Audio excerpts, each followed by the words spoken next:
Good intentions won't begin to heal what you broke. Starting fires, pray for rain. Won't work when I'm all out of pain. It used to be so easy, postponing all daisies. Everything felt breezy, luscious and dreamy.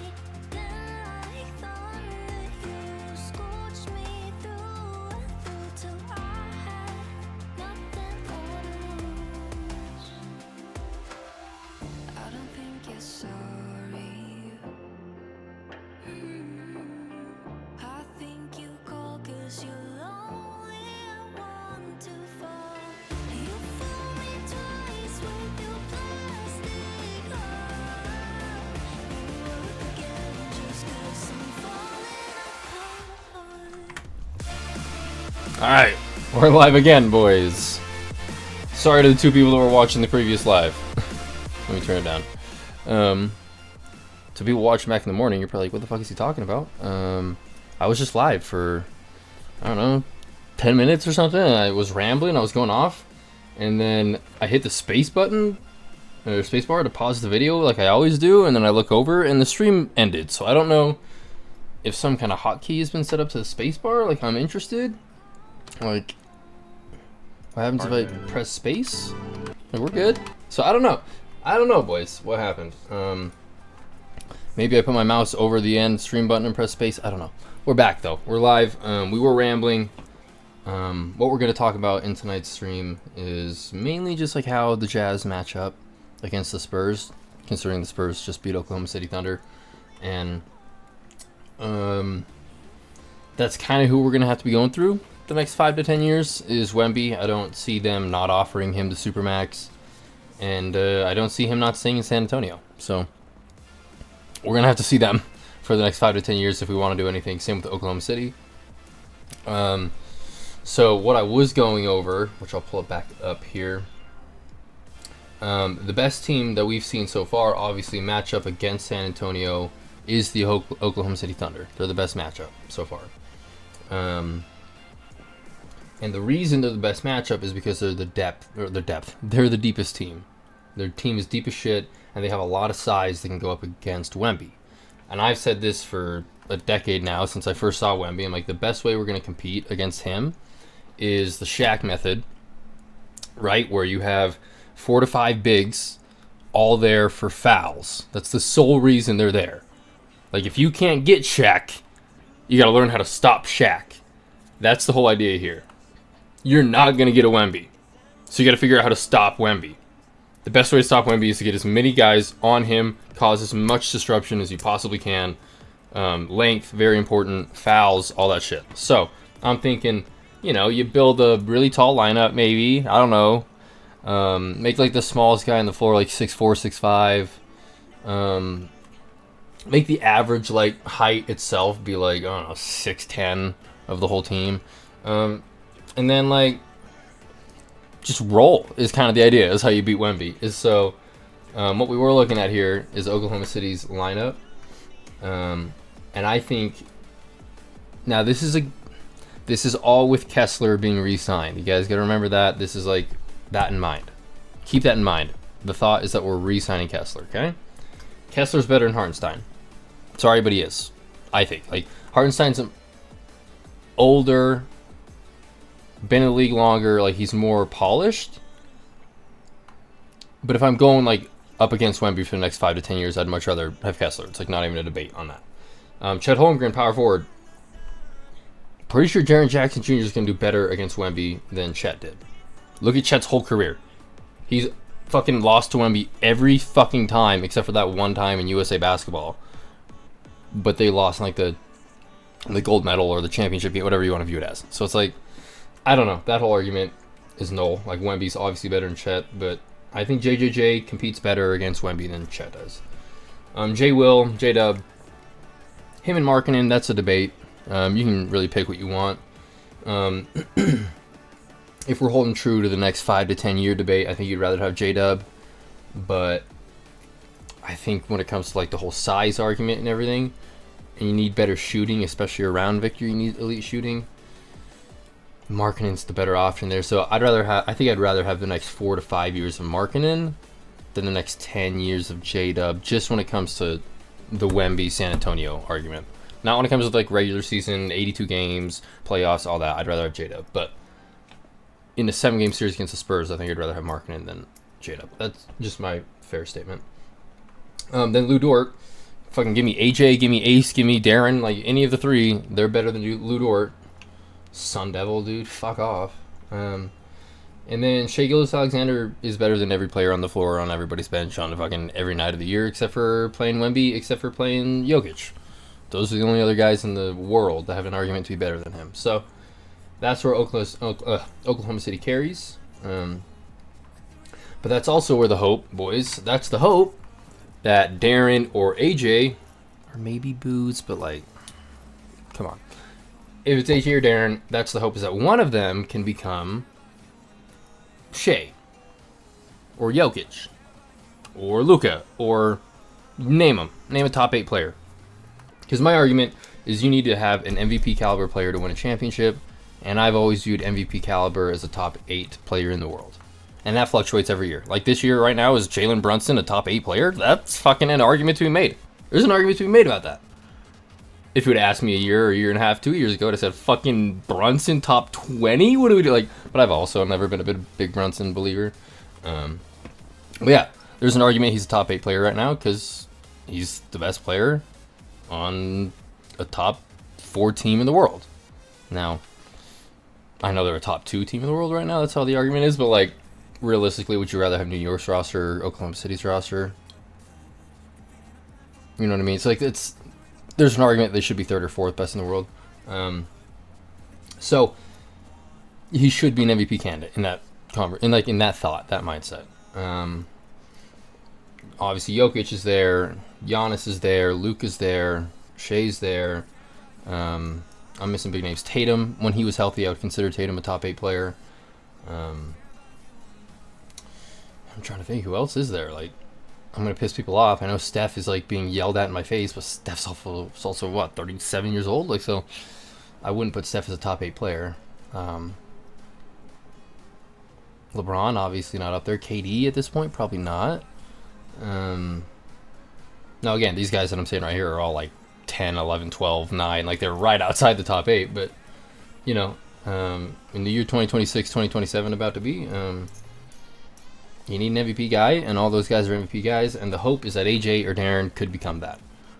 And I think if you've heard me talk for the last 3 weeks, and if you've known me for the last 4 years since I've been talking about AJ and Darren, I think both of them are potential top 5 players in the world at their peak. So, like, truthfully, like, I say this, if Shea can be doing what Shea is doing, Darren can be doing that in 6 years, 7 years, 6 years. Like, what draft pick was Shea? Like, what is this? He was 11th, right? Now, I know this is like comparing apples to oranges. Is really dumb of me. But Shea, as a prospect, was clearly not what Darren is. So if Darren could become anything of what his potential is, shit, bro. He's Shea level. Does that mean he's a back-to-back MVP? Like, no, the league changes. Victor's going to run this shit for a while. Like, could Darren take 2nd place in MVP voting 2 years in a row? Maybe. Sure. Like, I'm not, but like, winning it in this day and age is going to be like really hard to do. So that whole argument is kind of null. But yes, getting an MVP caliber player, that's my argument. It's not, is he the MVP of the league? Is he the consensus best player in the world? That's not my argument. That'd be sick, dude, if we could get a Jokic or a Shea or a Giannis from 2020 to 2022. Like, if we could get that, that'd be dope. But I'm hoping for a Tatum. That's my goal. Or a Paul George in his prime. Like, that's what I'm hoping. Somebody who every year is in the mix. Like, bing, bang, boom, I'm a top 3, top 5 MVP caliber every year. That's what you want. Does he have to win it every year? Does he ever have to win it? Does he have to place top 3? No. But you want to have him be a best player on a top 5 team in the world. That's what you want. And I think HA and Derek can both be that. So that's our argument, is if we're building against San Antonio or against Oklahoma City or against, I've been making this argument for a week or two, I think the Lakers at some point are going to be really fucking dominant because A, it's the Lakers. People want to play there. In fact, let me go over that. I sent a text to Caden today. Caden and I were kind of talking about it. I've got a list of players that I do not believe will be staying on their team past their, whether it's rookies. Like, I've got like Dabonsa on here because I don't think he'll stay in Washington. So at the end of his 7 years, 4 years, and if you understand how the NBA, normally it's 7 years is how you stay, right? This is a list of players that I believe will be off. They won't stay on their team over the next 5 to 10 years, right? And every one of them is going to be like LA because Luka's there. They've got all the cap space. It's the Lakers, like all that shit, right?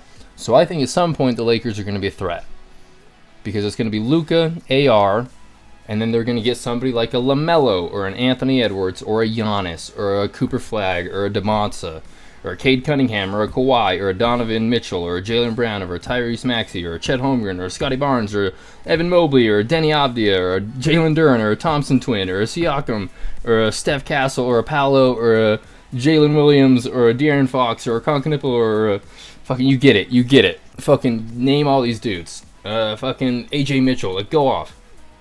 All these dudes are not going to stay with their team long term, I don't believe. I know Cooper Flagg was kind of a weird statement. Maybe Cooper Flagg's a lifer. I don't know. Maybe he loves Dallas. I don't know. I'm just assuming. And the Lakers are going to be option for every one of those guys. So at some point, they're going to get somebody. JJ Redick is a really enticing guy to play for. So I don't know, dude. Lakers are going to be a threat. OKC is going to be a threat. San Antonio is going to be a threat. And then there's obviously every year by year, there's going to be different wild cards. Denver might continue to be a threat, but Jokic is only getting older. Their pick situation isn't ideal. Jamal Murray is historically his size and his caliber of player only gets worse year by year. Like, look at Trae Young. Look at his value. Like, if Trae Young is valued where he's at, what's Jamal Murray going to be in 2 years kind of situation is my thought. So, I don't know. I don't see Denver really being there for too much longer. It might be a Dirk Nowitzki kind of situation where Jokic in 2 or 3 years kind of carries a team to a championship. Something crazy happens. But like Houston, I know a lot of people believe in Houston. I don't. I think Amen Thompson's a stud. I truly do. I'd rather have Keontae over him, which is fucking wild. It's a crazy statement, dog. Yeah. The whole idea that Keontae was picked 16th and Amen Thompson was picked 4th in that draft, right? 4th. Yeah, 4th. And, dude, I was so high on the Thompson twins. I still am. I think they're studs. They're great players. But the fact that we got Keontae 16 and he's outperformed the Thompson twins, like in a redraft, I'm sure Keontae goes 2nd or 3rd. Right? Like, Wemby's obviously 1st, but then it's like him and Brandon Miller. Like, who the fuck do you want to take it to? That's the argument in a redraft, so fucking rock on, dude. Go Keontae. But yeah, I don't know what I was rambling on about at that point. But yeah, when it comes to Houston, when it comes to Houston, I don't see them being super threats. Like Reed Shepherd was never high on Reed Shepherd. I always thought he was way undersized. Amen's good. Alpe's good. Sengun's all right. You know. Who am I missing here? KD, but like KD at what point? You know, is he gonna carry a team to the finish line? I don't see it happening. And I'm a KD like lifer, dude. I love KD, but I just don't see it at this point in his career. And then who the fuck am I missing? Jabari Smith. Like Jabari Smith's good, but so I don't see Houston being like a threat like we are to those top 2 or 3 teams. You know, Sacramento, to what degree do you think Sacramento is going to compete in the next 5 to 10 years? History doesn't show anything great there. The Trailblazers, they're going to be one of those teams that has like a 1-year run where it's going to be like fucking random, like, ooh. But they're not going to be dominant for a 2, 3, 4 year stretch at any point over the next decade. Probably not. I hope not. Just fucking ideally. Like at one point, Las Vegas and Seattle are going to be a thing, but I don't know. I can't imagine Seattle becomes dominant really, really quickly. Vegas could because of like tax purposes and living in Vegas is nice. So again, I could see maybe Vegas pulling something off, but like Golden State, I mean, like Golden State's always going to be possible. They're they're the most valued team in the NBA, I think, right now. So again, they could have another stretch. People are going to want to go for the same reason people want to go play for the Lakers. Golden State's going to have similar reasons. So realistically, there's really the 3 teams that we're going to be competing with regularly, and then every year there's going to be 1 to 2 teams that jump up there. It's kind of how it goes. There's always 6 teams that are competitive most years, and then the other 2 to 4 teams that are in and outside of the playoffs are always toss-ups. So, and these are the teams we're going to be competing against, and I think to do it, we need size. Nothing but size. As I was rambling in the earlier stream before it ended, Kessler's 7'2", 7'1", JJJ 6'10", 6'11", Lowry's 6'11", 7 foot. Then at the shooting guard, you're either gonna have Ace, who's 6'8", AJ, who's 6'10", or Darren, who's 6'6". And then at point guard, you got Keontae, and Keontae's 6'4", 6'5". So like we've got the size to match up against Wemby and the Spurs and fucking Shea and the Thunder. We've got it. So the whole thought is maybe Will Hardy, out of anybody, should understand how to operate this. He knows the Spurs as good as anybody organizationally. He knows Mitch Johnson as good as really anybody when it comes to head coaches. So I think if we're building something to go up against the Spurs or against the Thunder, we've done it properly. We've got the right guys. We've drafted the right people. We've got the right personnel around them. Now it's just a matter of execution, and that's what the next 2 to 5 years is going to show us. Eventually, we're going to have to move off of Lowry and JJJ, unless they're willing to take price cuts, which would be sick. I can't imagine Jaren doing that. We're his second team. He'll always be a Memphis guy. Career-wise, like he'll get a banner raised or a jersey retired, or whatever you call it, for Memphis. But that doesn't mean Lowry won't here. So I could see Lowry taking a bit of a pay cut a little bit to stay here or whatever. But that's long term, something we'd like to look at in 2029, 2030 kind of situation. But at that point, we'll be, because Jaren's taking up $50 million of the salary cap, and Lowry's taking up $46 million. So with those two potentially off the books around 2030, obviously we'll be needing to re-sign Ace around that time, and whoever we pick at 2 this year will be signing around that time. And maybe if Keontae is just balling, he's got a supermax coming up. I don't know, but ideally our financial situation will only be getting better there. We'll still be having picks coming in every year, decent picks to be using, our own pick to be trading. We're built to run through the West as good as anybody can with Victor Wembanyama and Shai Gilgeous-Alexander existing. So that was my whole argument. I wanted to ramble, for a good 10-15 minutes about that. But now I want to watch a marketing video that was posted by the Jazz last month that I've seen, but we haven't talked about on the video. And it does go hand in hand with the size argument that I'm talking about, how we just need to be big to play against these guys. And I think Lowry just fits that mold. So we can sit here and watch Lowry and get hype and imagine what his shooting and off-ball stuff can be doing against Victor Wembanyama. So let's get lit. Lowry marketing, year 9. Lowry's a psycho, just how he works. We talk about pace, but he go extremely hard as far as in the workouts, not taking the rep for granted. Hard, bro. I think that's how you gotta do it. See it up on the big screen. He got 51.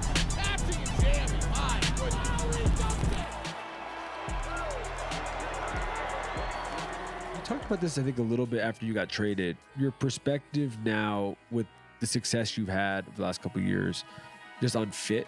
You're given the opportunity more here. Shout out Old Man of 3. Good podcast. You guys should watch this. I should link it somewhere. It came out in the middle of the season. Podcast with Keontae, Ace, and Lowry. It's JJ Redick's old podcast. It's good shit. But yeah, it was really interesting to watch. It was like an hour long. So if you guys haven't seen that, go back. It's on the Old Man of the 3 channel on YouTube. Go watch it. Good shit. Yeah, I think I'm not taking for granted just the team we have, coach we have, the system we have in place. I think everything kind of has to click.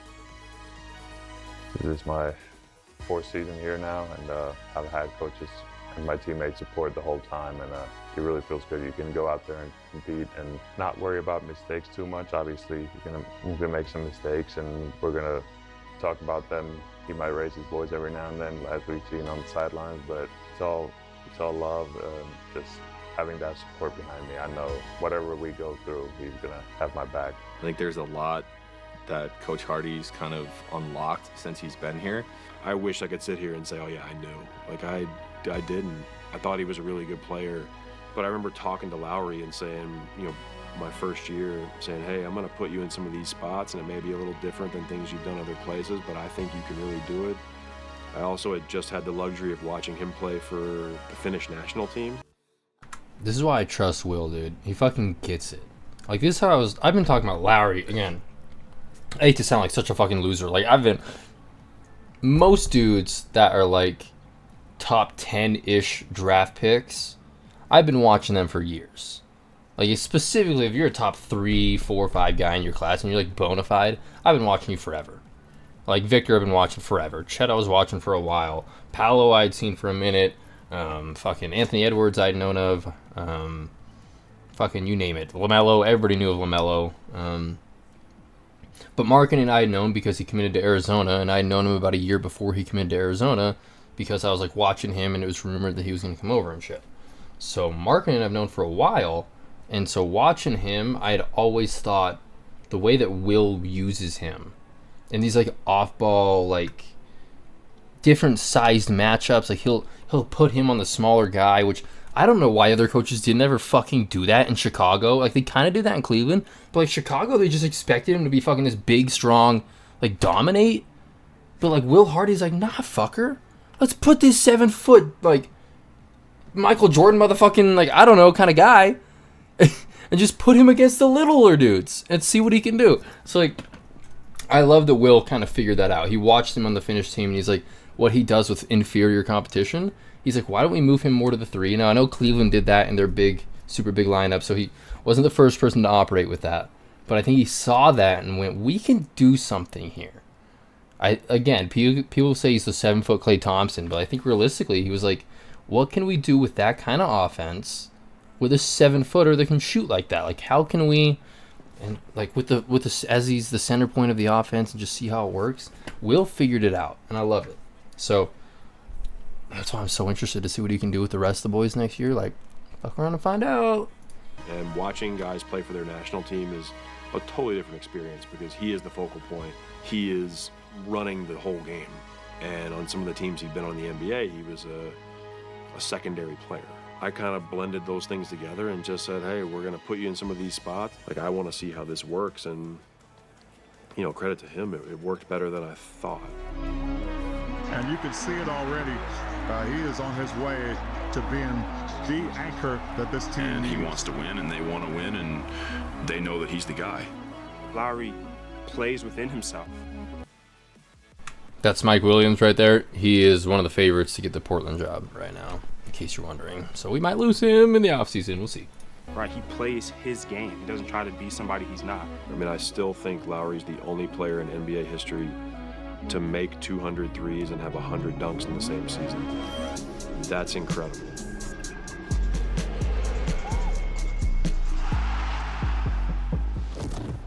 Lowry's been an all-star. And so to have an all-star at your position as a rookie is immensely valuable. And a lot of it comes from just watching how Lowry works and how Lowry, you know, carries himself. Making his all-star debut in a breathtaking breakout season from your own Utah Jazz, the finisher, Lowry Markkanen.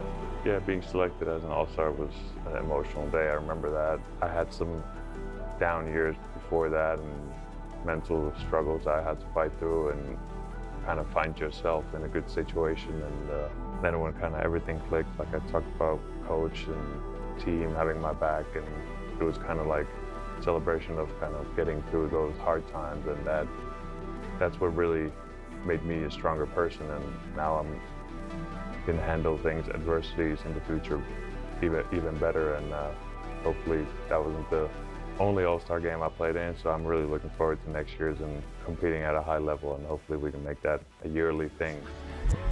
He's very unpredictable. It's hard to know what he's going to do, and his jump shot and his size make him a threat everywhere on the court. I've referred to him now as like big man Steph Curry. He's, other than Steph, the most creative.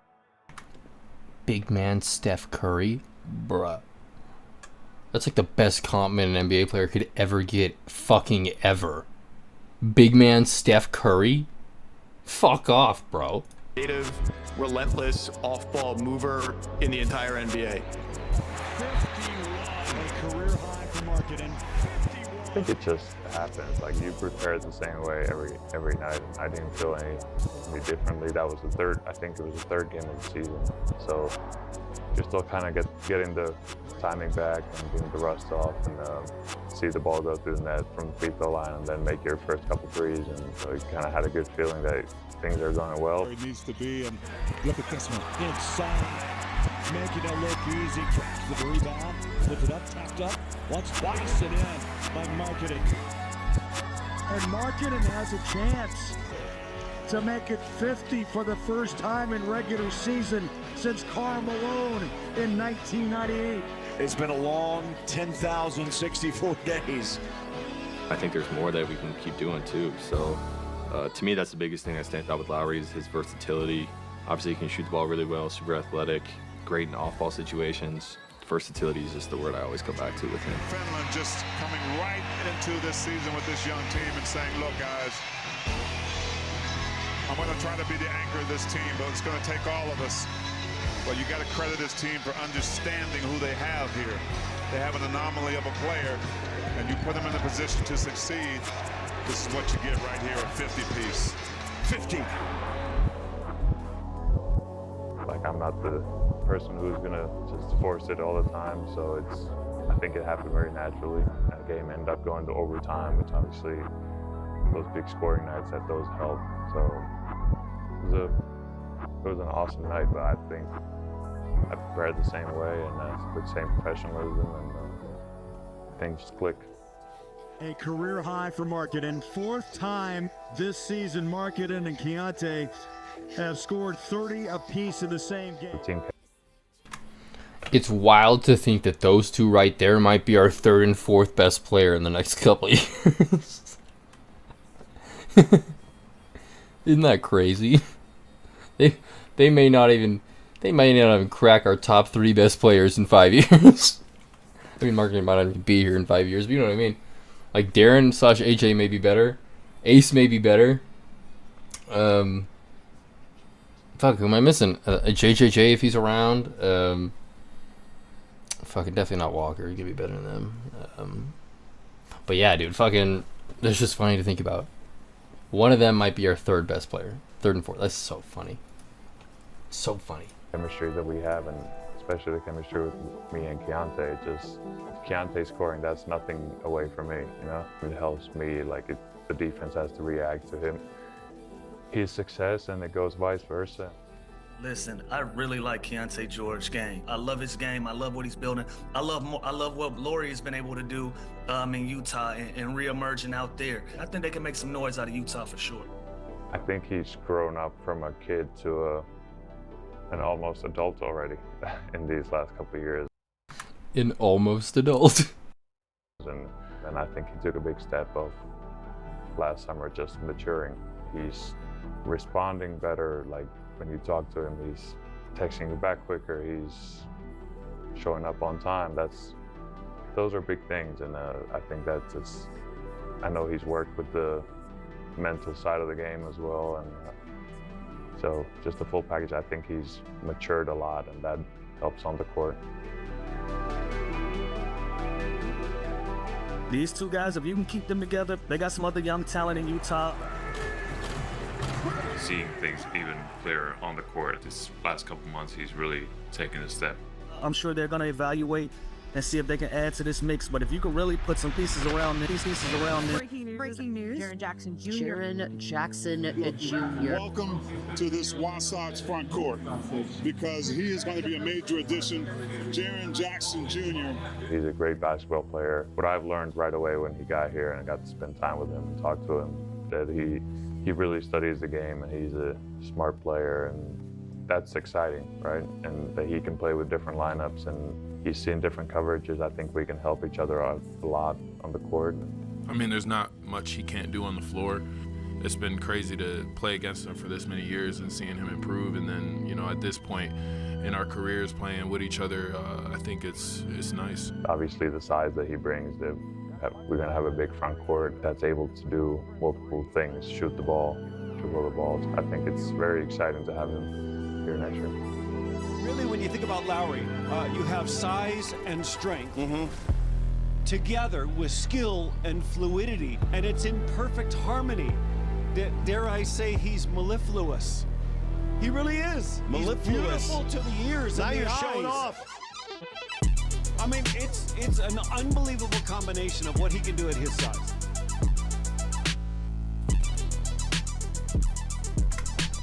That edit was tough, dude. That last fucking like 6 seconds, that shit was tough. Now you're showing off.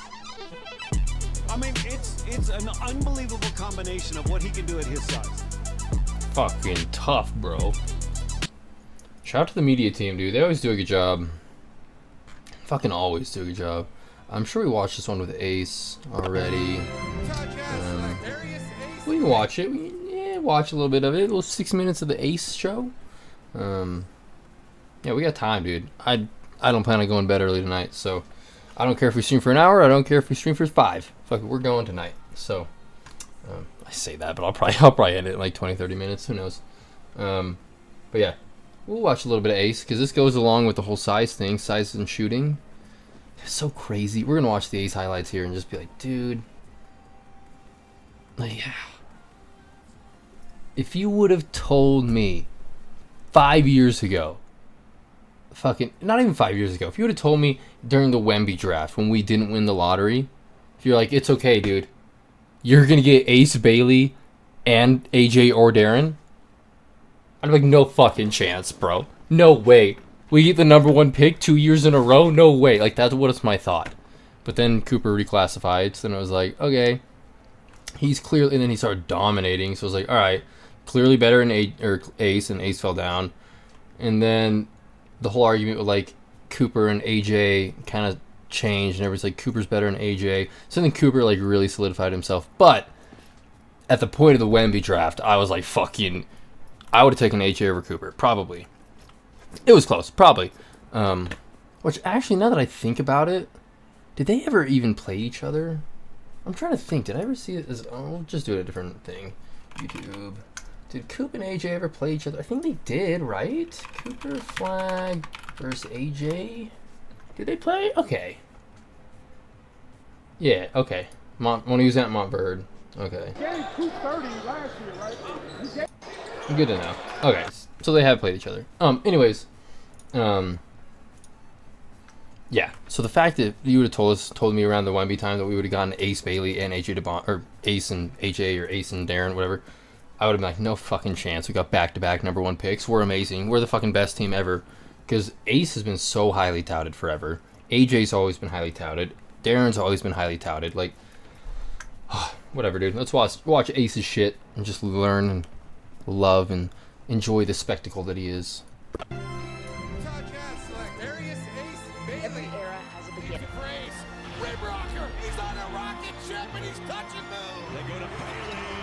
Some wait for permission.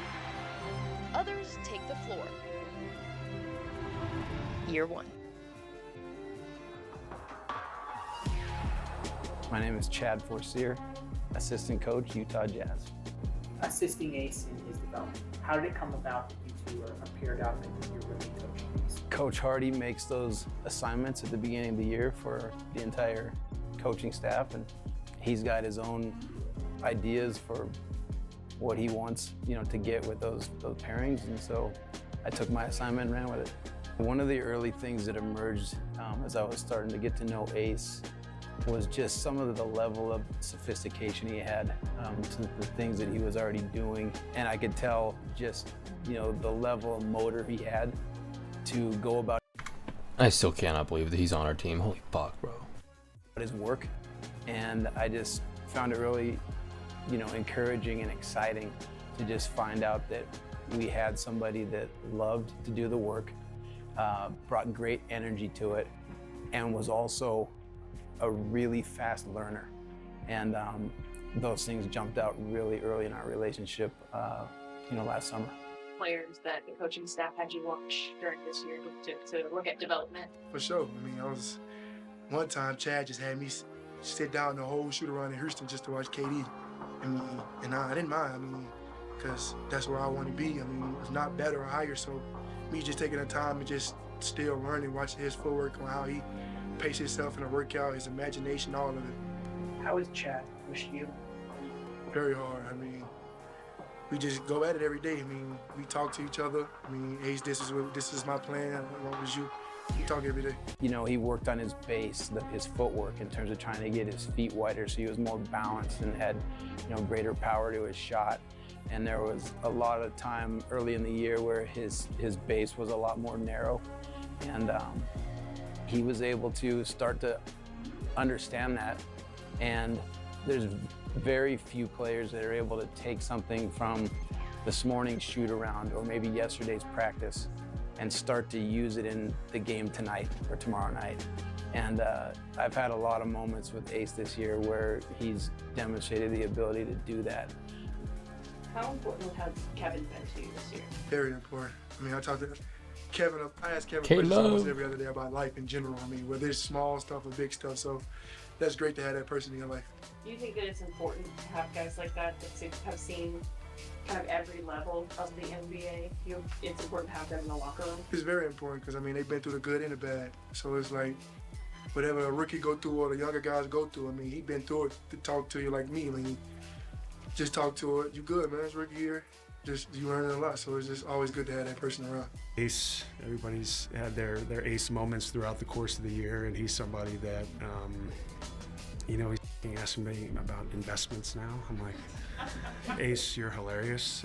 But no, I mean, I think it's that as well as like something as small as being his locker mate here at the facility, like keeping up his locker and being a human being, all the way to just chasing the game and letting everything else chase you back. And when things aren't adding up, start subtracting. There's little things here and there that he's continued to get better at, and he's made huge strides this year, which has been amazing to see. He's had to learn a lot of hard lessons. He's had to have a lot of, tough experiences of probably failing more than he's succeeded, but he's had spurts where he's gotten better.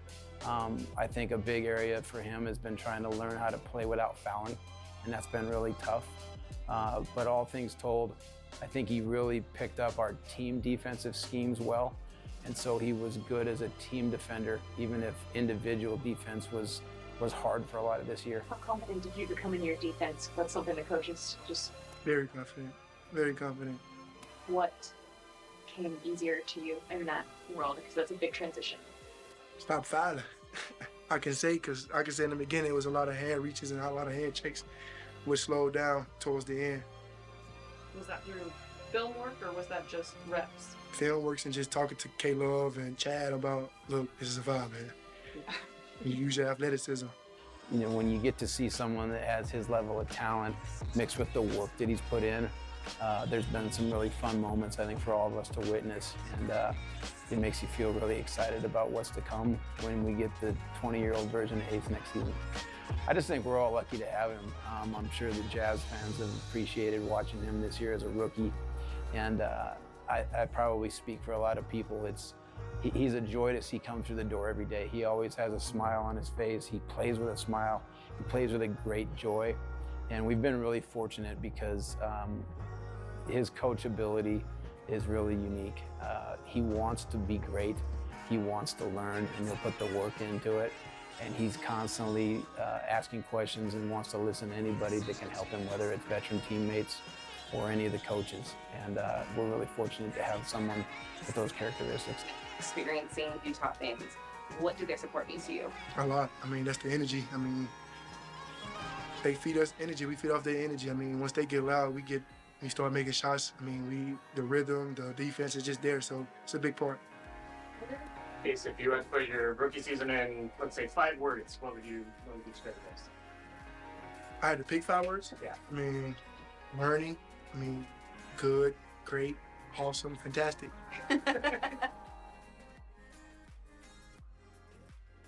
Good, great, awesome, fantastic. Good choice, dude. Good choice. I guess while we're here we're rambling watching stuff, we can watch this interview that Ryan Smith did with Pat McAfee. I think we watched it probably in the first or second stream. If we did watch it, it would have been in the first or second stream on the channel 2 or 3 weeks ago. When my audio was shit and everything was shit. So like at this point, it's probably good to rewatch it. But yeah, it's 18 minutes. We probably shouldn't watch the whole thing. But we can watch the first little bit until he gets into the mammoth, which is at a certain point. Fucking, yeah, 10 minutes in. Okay, we can watch a little bit up until then. Just see what he talks about. Hopefully McAfee doesn't come sue me. I don't know. We can watch it. It should be alright. Joining us now is a guy who got fined this year at one point. Yeah, he did. Because he was trying to maybe sweeten the lottery pot. Yeah. To move up in the draft. Ladies and gentlemen, the man who owns the Utah Jazz and the number 2 overall pick in this year's NBA draft, Mr. Ryan Smith. Yeah, Ryan! What's up, dude? What's up, boys? Hey, congratulations on the number 2 overall pick. We like this, right? This is good because Yeah, there's no question. Anytime you move up in the draft, I just heard Kevin, like, first of all, I empathize for him because I felt that 3 times sitting in that room. That feeling sucks. Yeah. It sucks. And it's hard for the fan base. It's hard for the season. And look, after 3 tries, we're on the other side of it. So it felt pretty good. I like that. Your luck is slightly different than Simon's. 37 years never hitting it. Year 4 here, you get a chance to move up to number 2. The big conversation is AJ out there at BYU, obviously. He's not going to be a Utah Jazz player because he's the clear-cut number 1. But then there's maybe a little bit of a conversation. Hold on now. Number 2 overall pick with something else is quite a little package to maybe move up just 1 spot with Washington. The rumors already starting, especially with the ties to the number 1 overall pick in the state that you love and have developed so much. What are your thoughts on it all, and where do we sit as of this particular day with your thoughts on what can happen with the number 2 overall pick? Yeah, I mean, so first of all, I've hired a pretty good team here that works with Danny Ainge and Austin, and they've got a pretty good track record of how they handle the lottery, and there's a lot of time between now and then to see how things go. I think our ultimate goal is to build a championship, and it'd be irresponsible if everything wasn't on the table to do that. And that's kind of our job. As an owner myself, it's a real interesting thing because I want to be involved, but Danny's also made a living off over-involved owners, right? And so I always try to sit back and say, hey, look, these guys are here. We haven't even gotten together yet. Could you imagine owning an NBA team? Like, holy fuck, dude. How fun would that be? They're all in Chicago. I'm heading there, and we'll sit down and we'll go through it. But the good news is, I think that if you look at the bottom half of this or the top half of this draft, it's pretty incredible. And you're looking out and you're saying, hey, there could be, a few, 7 to 10 time All-Stars. Well, congratulations to your team hitting this and moving up in the draft, and the Utah Jazz seemingly being on the up and up because it wasn't too long ago where you were getting fined for being ass. Yeah. On purpose. They said this guy's team too ass at the wrong times. They got to be trying to lose. You benefit from this, and we talked to you after the season about the fine, and you talked about I created this. What are we even talking about in this entire thing? But certainly a problem. I hope it gets addressed. Now, you said in that conversation as well, you're at a point where you're out of that. You feel good about what you kind of had to go through here the last few years as you try to find a winner out there and you trust Danny Ainge's vision. You still feel like that right now? And how good of a payoff is it that the number 2 overall pick is kind of the final piece of the pie, maybe? Yeah, my comment to you guys was just, it's rebuilding. We're all rebuilding in the NBA. And I think if you look at Washington, if you look at Chicago, if you look at Memphis, right or wrong, these are rebuilding teams that, depending on how long each of them have been in that, have a chance to kind of get out of that. And I think we're one of those. Okay. And so, the league is talk to all of us. The cool thing I've always said about this league is we make changes. I don't want to be a part of an organization that it's, hey, it was done this way in 1980. We're doing it this way going forward. The world's changed, media's changed, television changed, the players have changed. So it's like, hey, how do we adopt and go forward? And I think that all the right discussions are happening. I personally thought the lottery obviously was good yesterday, but I thought more than that, I thought the right teams, for the most part, were able to do it. Super empathetic of Brooklyn and Sacramento have kind of been down there for a little bit, and I've been there. It's a hard feeling, and you're kind of looking there like, how do I get out of this in a little bit of a way? So I think that with some rules and some protections and how we deal with the unprotected picks or protected picks and some of these things, we could really be on the right track, because it is made for television. That video you were talking about with the Indiana kid, the amount of videos I've seen of Utah fans, every pick, to the point where, someone flips over Sacramento that's purple as well. And my son's whole world, he started screaming, and then it was no, that was another team. And we're not cheering, but everyone is following along on the edge of their seat. It's insane. And, you can see Keontae didn't show 1 ounce of emotion one way or the other. He's just sitting there like this, and it was good vibes. So Locked in. I think we got to the point. Locked in at number 2. Wizards end up with the number 1 overall pick. Or maybe not. Maybe there's a trade beforehand. All options on the table. You never know what's going to happen. But sitting at number 2 currently could be very interesting. Go ahead, Connor. Yeah, Ryan. Some of my favorite theories on the internet revolve around who the Jazz are going to take. And coming in at number 1 is Carlos Boozer is going to make you take his son. Is that something that you have to kind of make him leave the room when you're talking about Boozer? I'll just read his scouting report on all the players. yeah, exactly. Yeah. No, Booz already texted me this morning. Let's go. Booz is a pro. He understands this. And he's raised a couple great kids. These kids are winners, and they've shown who they are, and he's got to be pretty proud right now as a parent, no matter how it shakes out. And like I said, there's a lot of pasture between here and the lotteries we've seen before. I mean, you look back to Danny in the past with having the number 1 pick in Boston with Markelle Fultz and Jason Tatum. You look at how this goes, a lot of stuff will shake out. And I think our job, and I think everyone's job, is to try to be as open as you can as you go through this. I mean, good. And good. Yeah, be good for sure. But also, let's be very transparent with what's possible here. And you're sitting in a great position, Ryan, and we think you've earned it, and you deserve it, because you took a lot of heat. I appreciate that, guys. And before we pivot to the other league that you're also involved with, last question here about NBA. Pretty topical. Go ahead, D-Bud. Yeah, obviously NFL, and they got it sorted out with their refs, but it's been a lot of conversation about the refereeing in one of your leagues as far as, flopping. We don't care about refereeing conversation. That's good enough, dude. He talked about it. That's all we needed. Yeah. Just watch this, dude. 3 minutes. We're gonna watch it every time it pops up, dude. Every time it pops up, dude. Shout out Hoops Nerd, the GOAT. Go, dude. Every time it pops up, we're watching it. Oh, guys, I can't hardly handle this. I'm so anxious. Charlotte. Okay, Charlotte, here we go. Okay, this needs to say Miami. Yeah. Okay, past this Thunder. I want the Thunder not to win. That is one major thing.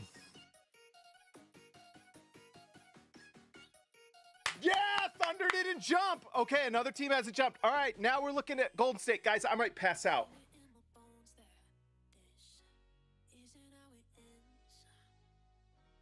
Golden State. Golden State stays. All right, now we need it to be Milwaukee. Milwaukee.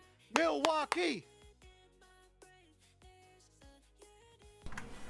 Milwaukee no stays. one's jumped. Except for Bulls, dude. Bulls are about to jump. To be Chicago. Chicago jumped.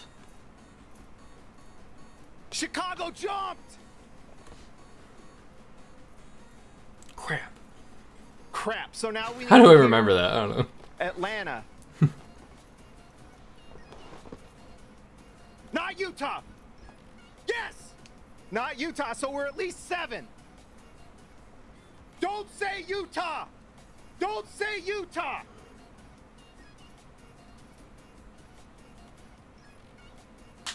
Oh, okay. Don't say Utah. Don't say Utah. This is the This moment. is it, guys. This is the moment. He doesn't know it, but this is the moment. We jumped. We're at least 5. We're at least 5. Incorrect. We're at least 4, dude, because it was like a 2% chance of being 5. We weren't gonna be 5. And we have the lowest percentage shot at 5. Correct about that. We jumped! We jumped! We jumped! Yes! Yes! Yes! We jumped into the top 4! Yeah! Wow! Yes! Yes! Yes! We jumped into the top 4! Yes! Them down. Ethical basketball. Ethical. Okay, no Jazz, no Jazz, no Jazz. No Jazz, no Jazz, no Jazz. Don't say Jazz, don't say Jazz.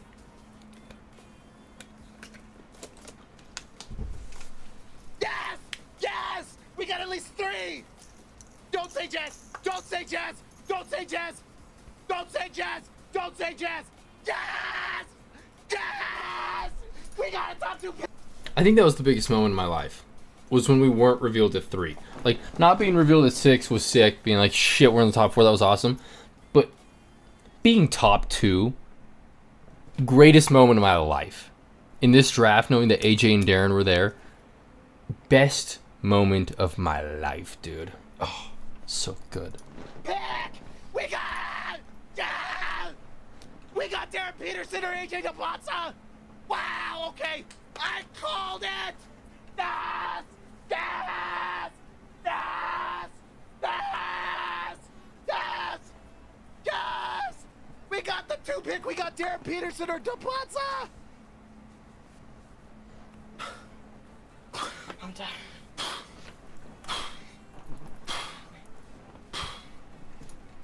There you are, dude. There's the weekly watching of Hoops Nerd react to the draft lottery. But yeah, there we are, dude. Should we do? What should we do? Watch more videos. Do a little Twitter scrolling. We have been live for an hour, and I was live for like 10 minutes, 15 minutes on that other live stream that crashed. So I don't know. I feel like we watched enough. We can watch more tape on Darren and stuff tomorrow. I don't really feel like doing that today. We've kind of rambled talking about Wemby and all that, so we can pop on the twits on the X, on LXO.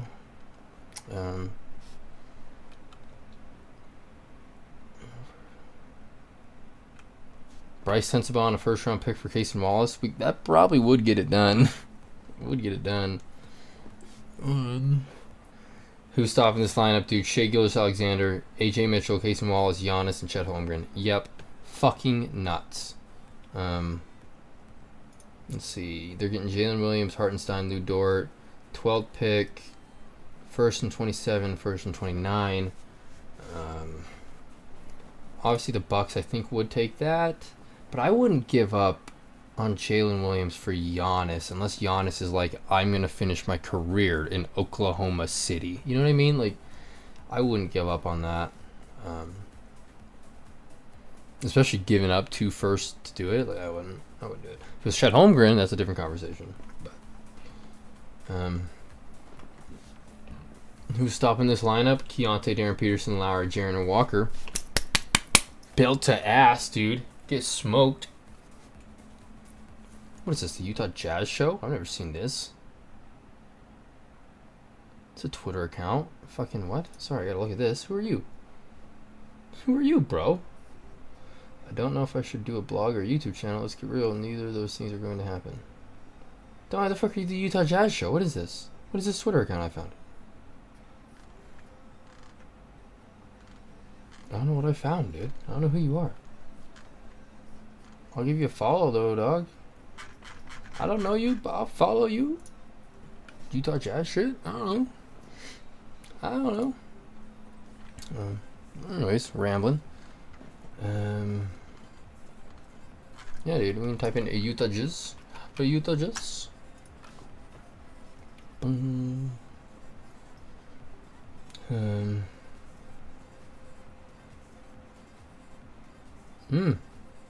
St. Louis big man Robbie Avila has a pre-draft workout with the Jazz tomorrow. That doesn't really make much sense considering we only have the 2nd pick in this draft. We don't have a top or 2nd round pick at all, but whatever. I love all these fucking mock drafts or mock trades that the Jazz are doing. Jazz receive Shea, Victor, and Jokic. The Nuggets receive Filipowski. Thunder receive John Conchar, and the Spurs receive Kevin Love. Who says no, dude?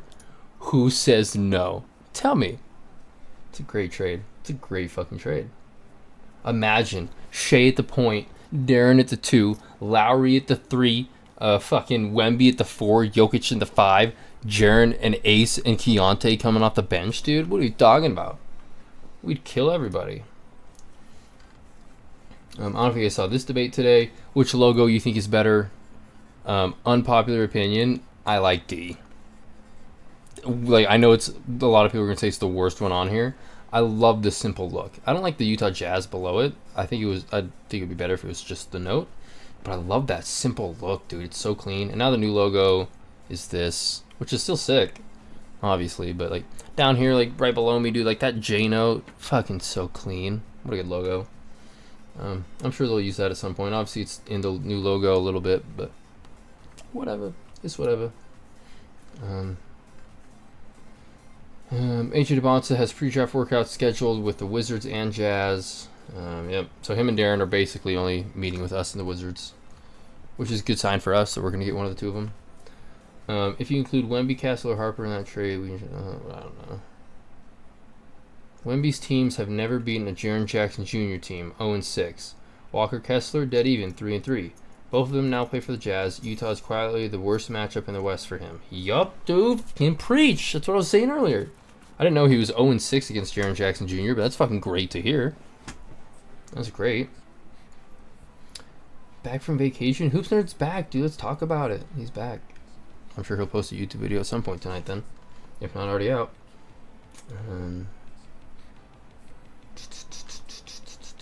New Minnesota Wolves jerseys. We saw that yesterday or 2 days ago.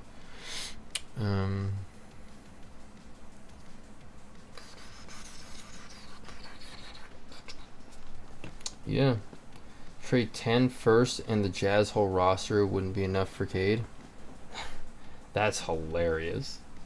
10 first and our whole roster. Bro, we could trade 3 firsts and Markkanen for Cade if we wanted to. Cade's good, but like, I don't think he's fucking top 6 good. He might be 7 to 15 good, but I don't know.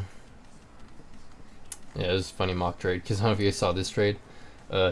Pistons received Markkanen and we received Duncan Robinson, Karis LeVert, Ron Holland, and 2 firsts. One of which just being a swap. And so somebody commented, they're like, here's an idea. Jazz get Cade Cunningham and you guys get Kevin Love, Cody Williams, Kyle Anderson, and 2 firsts. Fucking idiots.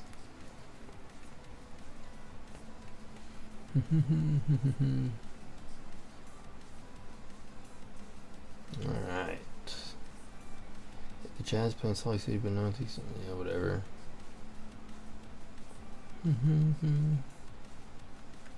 Off-season plans, a thread. Okay, I'll check the thread, dude. I'll peep the Jazz thread. Draft Darren Peterson, pick number 2. Good choice. Sign Nurkic, no. Kevin Love, yes. Walker, yes. Bang, yes. Hayden Gray, yes. Harkless, yes. And Shibwe, yes. Signings Mo Wagner for. I don't think we can get Mo Wagner from Orlando, especially because Franz is there, but maybe.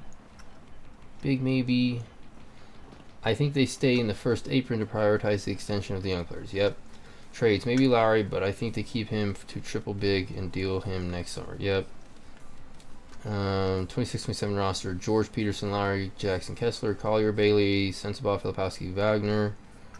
Mo Harkless, Williams, contract. Yep, pretty good. 2 ways. Yeah, I don't hate that. I don't hate all those ideas. Yeah, there it is again. The potential starting lineup. It's absolutely insane with Darren on the team. Absolutely fucking insane. But yeah.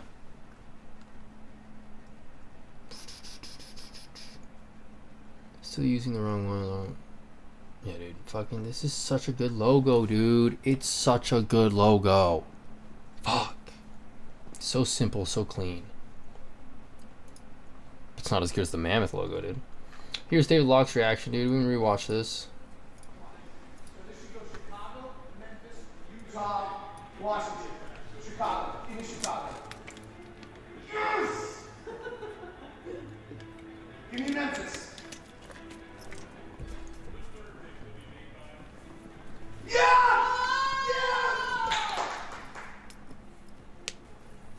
Yes. All right. All right. We take it, boys. Woo! The GOAT D-Lock, dude. That was his response.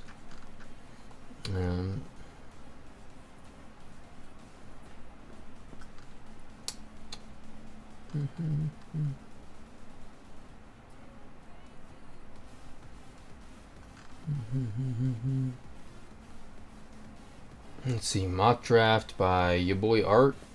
Was that yesterday? Yesterday. Let's see, 2 days ago technically? Yeah, it's June 1st now, dude. What's up, boys? We hit June 1st in the middle of the stream. Shout out. Midstream new month.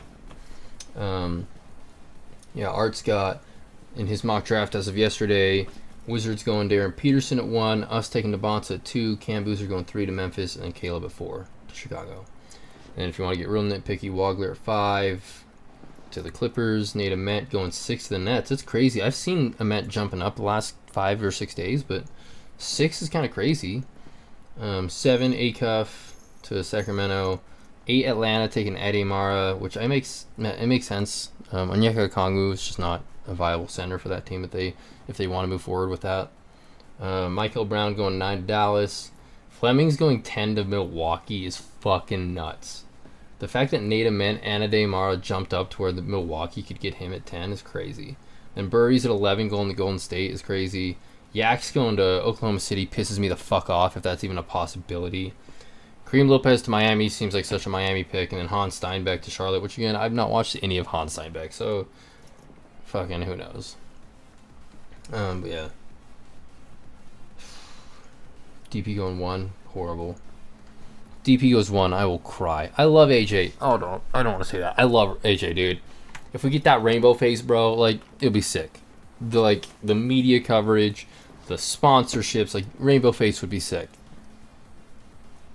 But on, like, a basketball level, trying to win chips, give me Darren, dog. Give me Darren. Yeah. Brown at 5, I've seen that, yeah. Brown's going 5, AJ's first. That'd be crazy. I mean, I've seen Michael Brown going 5, but if he goes 5 to fucking LA, that would be nuts. That would be nuts. But yeah. We've been live. Looked for a good hour. At least been talking for an hour with the 6 or 7 minutes at the beginning of stream starting screen. Sorry. But yeah. I think we've done enough rambling. I think I've got enough little bits and pieces to make a couple shorts out of the stream if I want to, which is nice.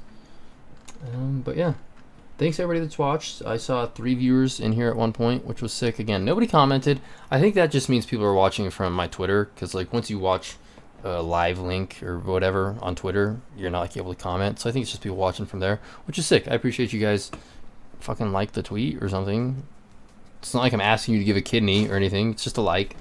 But yeah, thank you guys for watching. We'll pop up the profile so you guys can give me a follow at Real Zachary Roy on Twitter or X. Yeah, I post all my lives here, and then certain stream clips will also be live here, along with my thoughts and other things where I talk about, again, like I did the other day, all my prospects over the last 7 years where I have them ranked. Just fun stuff like that. So follow me there if you want to keep up with jazz stuff and other sports stuff relative. Yeah. While we're here, in fact, let's hurry and pull up the tube, El Tubo, and shout out the boys again. Shout out the Jazzmen. They're the GOATs. Great guys. Spencer, Jacob, and Javin, dude. Good guys. They did a whole rebrand, dude, like a total overhaul on their logo and everything, so it's sick. And they uploaded that yesterday. Watched all of it. Good shit. Yeah, I recommend you guys go and check out the Jazzmen at Jazzmen Podcast on YouTube, and I think it's the same at on Instagram and TikTok. So give them a follow. Again, T-Talk. Talked about T-Talk the other day. They're at 33 subs now, so try to get them to 50 so they can live stream. That's their goal. So if you guys are watching, if you guys like my content, you'll also love T-Talk. They do jazz shit as well. So go follow them. It's at 2cuz talking at on YouTube. T-Talk Jazz. I'm sure if you type in T-Talk Jazz, it'll pop up. Ty and Talon, that's why it's T-Talk. So shout out to them. Jazz Smack, gotta love Jazz Smack, obviously. They're good shit. He's good shit, I mean. Hoops Nerd is good. Utah Jazz DNA, forgot about them. The DNA guys. They do all Utah stuff, so this is just their jazz channel, but they do like Utah football and Utah Mammoth. They do a bunch of Utah sports stuff, obviously. So DNA, Utah Jazz DNA specifically, but DNA, Darren, and fucking I don't know the other guy's name. It's gonna make me look like a bad guy. I apologize. I just remember the other guy's name is Darren because it's Darren and then Darren Peterson were drafted. But yeah, Jazz DNA, they're good shit. I think that's really all the Jazz content guys that I follow. There's obviously Mammoth content people that I do follow as well. But yeah, dude, that's all the Utah Jazz people that I recommend you follow. There's a bunch of people obviously on Twitter that I have promoted and seen throughout while we comment and talk about their posts. But a bunch of Jazz people on Twitter, so do that. I am working on my Instagram. We got a little bit of progress there. I got access to my old account, so now I just need to change the username from that account to my other account. It's a long story. We'll figure it out. But yeah, it just takes, I think it's like 3 weeks or a month until you can change your username. Like, well, it doesn't matter. So eventually I'll get my username to my main account, and then that'll be public for people to watch. It's not all Jazz stuff. In fact, it's like 10, 15, 20% Jazz stuff. It's a lot of like me making funny videos and that kind of stuff is most of my Instagram, but you guys will be able to follow me there and keep up with sports stuff and everything there if you wanted to. So that will be available in the coming weeks. The TikTok is also down in the description if you guys want to follow me there. And by the TikTok, the link is not there, but my ad, dude. You can look me up on TikTok to follow me there. But yeah, appreciate you guys for watching. Smash like. It always helps. It helps a ton, actually. I think the most likes I've gotten on any of my streams is 2. So if we can get to 3 or 4 likes on this stream, smash that like button, boys. I promise you, $75 will appear under your pillow tonight if you smash like. No joke, no scam. 100% will happen. So smash like, always appreciated. Comment. Same comment it's been since the start until draft night. Who do you want the Jazz to draft, and who do you think the Jazz will draft? Let me know. Can be 2 different options, can be the same option, whatever you want. But yeah, thanks for watching. So when you hit the sub button on the channel, which is always appreciated, turn on the notification bell to get notified when I go live or when I upload something. I recommend following me and putting on the notification bell on Twitter. I will be posting every live and everything on there, so you will be notified 100% on Twitter. YouTube is really fickle about that shit, so you may have the notification bell on for the channel and you still may not get notified. So I recommend using Twitter. But yeah, sub to the channel, like the video, comment. It's always appreciated. Without further ado, I will see you guys tomorrow night or tomorrow afternoon. I don't work, so who knows when I stream. But I will be live tomorrow at some point, or today, technically speaking. So, whatever. Once again, thank you guys for watching. If you made it to this point in the stream, fucking, I don't know. Comment something, DM me, say something crazy like fucking I saw the end. I don't know. But yeah. See you tomorrow. Have a good fucking night, boys. Stay true to yourself.